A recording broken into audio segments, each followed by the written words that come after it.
تو ہمارے بچوں کی زندگیاں کھوئی جا رہی ہیں، لیکن اس زندگی کو کھونے کے بدلے میں ہم پا کیا رہے ہیں؟ یہاں ہم وہ والا غور و فکر نہیں کرتے۔ ٹھیک ہے، ایک ماں باپ کی ذمہ داری ہے وہ اپنے بچوں کو پڑھائے اور دوسرے، لیکن اپنے بچوں کو نمازی بنانے کی بھی تو ذمہ داری ماں باپ پر ہے۔ اپنی بیٹی کو شرم و حیا کے زیور سے آراستہ کرنا، یہ بھی تو گھر کے بڑوں کی ذمہ داری ہے۔ آپ اپنے بچوں کو، اپنی بچیوں کو سردیوں اور گرمیوں کے بچاؤ کے لیے سرد اور گرم لباس کا انتظام کرتے ہیں کہ نہیں؟ اس وقت سب کے پاس کون سا لباس ہے؟ گرم لباس، تاکہ سردیوں سے خود بھی بچے اور سردیوں سے اپنے اہل و عیال کو بھی بچائے۔ یہ لباس اللہ نے نازل فرما ہے، یا بنی آدم قد انزلنا علیکم لباسا، ہم نے لباس اتارا، تمہارے لیے لباس پیدا کیا۔ لباس کے دو مقصد قرآن نے بیان کیے ہیں، یواری سوآتکم، جو تمہارے لیے ستر پوشی کا کیا ہو؟ ذریعہ، وریشا، اور تمہارے لیے زینت کی چیز ہے یہ لباس۔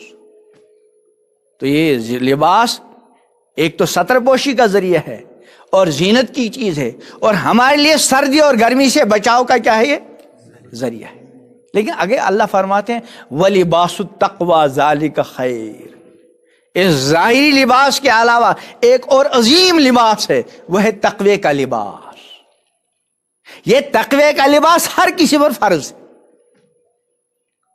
ہمارے پاس خود تقوی کا لباس نہیں، ہم اپنے بچوں کو تقوی والا لباس حاصل کرنے کی کیسے ترغیب دیں گے؟ تقوی کے لباس کا مطلب کیا ہے؟ کہ ہم اور ہمارے سارے چھوٹے بڑے گناہوں سے بچنے والے۔ یاد رکھیں، دنیا میں عزت کی نگاہوں سے دیکھا جائے گا، ڈگری دیکھ کر، مال دیکھ کر، مکان دیکھ کر، تجارت دیکھ کر، شہرت دیکھ کر، صورت دیکھ کر، وغیرہ وغیرہ۔ لیکن آخرت کے اندر جو عزت کا باعث ہے وہ ہے تقوی۔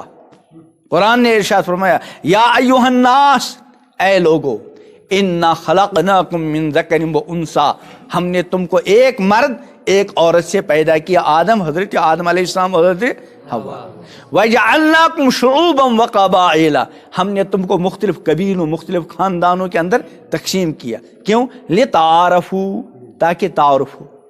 اگر سارے کے سارے شیخ ہوتے، سارے کے سارے سید ہوتے، سارے کے سارے میر ہوتے، خان ہوتے، تو پہچان، ایک ایک محلے میں ایک ایک نام کے کئی آدمی ہوتے۔ اب کوئی میر ہے، کوئی شیخ ہے، کوئی خان ہے، کوئی بٹ ہے، کوئی سید ہے، کوئی فلاں ہے، یہ تعارف کے لیے۔ لیکن اصل چیز کیا ہے؟ فرمایا ان اکرمکم عند اللہ اتقاکم، تم میں سب سے زیادہ مکرم اللہ کے نزدیک کون ہے؟ اتقاکم، جو تم میں سب سے زیادہ تقوی کے لباس سے کیا ہو؟ آراستہ، آراستہ۔ اس تقوی کی ہم کو فکر ہی۔ ہمارے بچے آوارہ ہو گئے ہیں، ہمارے گھروں میں انتہا سے زیادہ بے پردگی۔ ایک حدیث سنا کر اپنی بات ختم کروں گا۔ امام الانبیاء حضرت محمد عربی صلی اللہ علیہ وسلم نے ایک پیشن گوئی ارشاد فرمائی کہ ان قریب ایک زمانہ آئے گا، میری امت کے مرد عمدہ سے عمدہ سواریوں پر سوار ہو کر مسجدوں کے دروازوں تک آیا کریں گے۔ یہ زمانہ آپ دیکھیں گے جمعے کے دن جو بڑی مسجدیں ہوتی ہیں، بازاروں میں ہوتی ہیں، وہاں باہر آپ دیکھیں گے گاڑیوں کی لمبی لائن قطار لگی ہوگی، فرمایا آئے گا زمانہ۔ لیکن ان کے گھریلو حالت کیا ہوگی ان کی؟ فرمایا نساؤہم کاسیات عاریات، یعنی نمازی تو ہیں لیکن گھر کا کیا برا حال ہے؟ فرمایا نساؤہم کاسیات عاریات، ان کے گھر کی خواتین لباس پہن کر ننگی۔ پہلے زمانے میں یہ لباس پہن کر ننگی، اس کا مطلب سمجھنا ذرا مشکل تھا۔ بہت ساری چیزیں ایسی تھی کہ صحابہ کے زمانے میں اس کو سوچا بھی نہیں جا سکتا تھا۔ اس لیے پیغمبر علیہ السلام جیسے جب بہت ساری ایسی چیزیں سنائیں تو صحابوں کو کہ اللہ کیسا ایسا ہوگا؟ تو اسی طرح یہ کہ لباس پہن کر ننگی ہونے کا مطلب کیا؟ لیکن آج کل اس کا سمجھنا آسان ہے، گھر میں سمجھ میں آ جاتا ہے کہ ہماری بچیاں، نوجوان بچیاں، غیر شادی شدہ بھی بعض مرتبہ لباس ادھورا، سر کے بال کھلے، چہرہ کھلا، یہ بھی ننگاپن ہے. اور پھر لباس اتنا باریک کہ بدن کی کھال تک نظر آئے، یہ بھی ننگاپن. اور سب سے بڑا ننگاپن جو آج عام ہوتا جا رہا ہے وہ ہماری بیٹیوں، ہماری بچیوں، ہمارے بہنوں اور ہماری گھر کی خواتین کا لباس اتنا ٹائٹ کہ جسم کی ساخت ابھر کر نظر آ رہی. نساؤہم کاسیات عاریات، ان کے گھر کی خواتین لباس پہن کر ننگی. اور اتنا ہی نہیں بلکہ فرما مائلات، ادھر سے ہی دوسروں کی طرف مائل ہونے والی. ممیلات، اور دوسروں کو اپنی طرف مائل کرنے والی. ہم میں ہر ایک کو غور کرنے. حضور نے فرمایا صلی اللہ علیہ وسلم کلکم رائن، تم میں کا ہر کوئی رائی ہے، نگہباں ہے، ذمہ دار ہے. وہ کلکم مسئول عن رعیتہ، اور ہر ایک کو اس کی رعیت، اس کے ماتحتوں کے بارے میں اللہ کی بارگاہ میں سوال ہوگا، پوچھا جائے گا کہ تمہاری بیٹی، تمہاری بیوی، تمہارے گھر کی خواتین لباس پہن کر ننگی تھی اور تم اس ننگے پن کو روز دیکھتے تھے. تم سمجھتے تھے جس انداز سے میری بیٹی، میری بہن، میری گھر والی گھر سے باہر نکلتی ہے، جب بھی اس کو کوئی غیر محرم دیکھتا ہوگا وہ اس کو دیکھ کر آنکھ کی بدکاری میں مبتلا ہوتا ہوگا.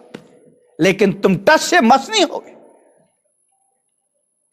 میں آپ سے زبانی کچھ عرض تو کر سکتا ہوں، اس کے علاوہ مجھے آپ کے گھر پر کنٹرول تو نہیں. لیکن جہاں تک مجھے اپنے گھر کا معاملہ ہے، آپ میں سے ہر کسی کو اپنے گھر کا معاملہ ہے، وہاں تو زبانی جمع خرچ نہیں چلے گا، وہاں تو عملی قدم اٹھانا پڑے گا. آپ کا معصوم بچہ جس کو الف با اور اے بی سی ڈی آتا نہیں تھا، آپ نے توجہ دی، آپ نے تعلیم کو مقصد بنایا، نتیجہ یہ نکلا جس کو اے بی سی ڈی نہیں آتا تھا وہ پی ایچ ڈی کی ڈگری حاصل کر گیا، وہ ڈاکٹر بن گیا، وہ انجینئر بن گیا اور بہت بڑا بزنس مین اور فلاں بن گئے. لیکن آپ نے اپنے بچے کو نمازی بنانے کی فکر کی نہیں.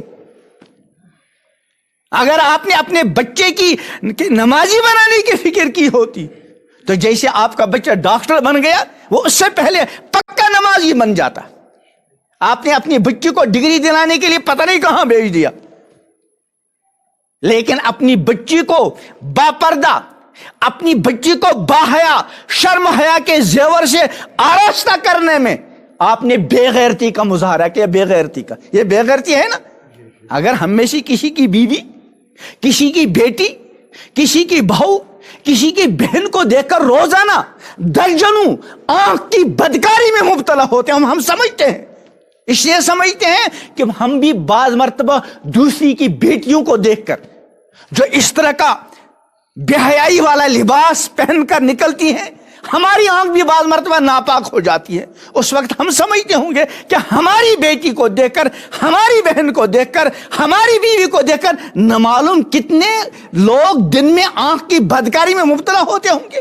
اس کے باوجود میں نبھا رہا ہوں. یہ بے غیرتی نہیں تو اور کیا. تو میں عرض کر رہا تھا کچھ پانے کے لیے کچھ کھونا پڑتا ہے، لیکن اس کھونے اور پانے کے لیے ہم بار بار سوچتے ہیں، 10 بار سوچتے ہیں. جب کسی چیز کو کھوتے ہیں، جب ہم کو اطمینان ہوتا ہے کہ تھوڑی چیز کھو رہا ہوں، اس کے بدلے میں بہت زیادہ اچھی چیز پا رہا ہوں. لیکن یہ زندگی کا عظیم سرمایہ میں بھی کھو رہا ہوں، میرے گھر کے سارے چھوٹے بڑے کھو رہے ہیں، آپ اور آپ کے گھر والے بھی کھو رہے ہیں. لیکن اس کے بدلے میں آج تک کیا پایا، اس کو بھی سوچنا ہے. اور اس کا اللہ حکم دے رہے ہیں کہ سوچو زندگی کھو کر پایا کیا. یا ایھا الذین آمنوا اتقوا اللہ، اے ایمان والو اللہ سے ڈرو. ولتنظر نفس ما قدمت، ہر کوئی سوچے اب تک کی زندگی کو کھو کر کل کے لیے آگے کیا بھیجا. ٹھیک ہے، زندگی کھو کر تو نے مکان بنایا، ڈگری مل گئی، ڈاکٹر بن گیا، بچہ فلاں بن گیا، فلاں، یہ ٹھیک ہے، یہ سب چند روزہ زندگی کی ضرورتیں ہیں. لیکن ابدی زندگی کے لیے کل اس کے لیے کیا بھیجا؟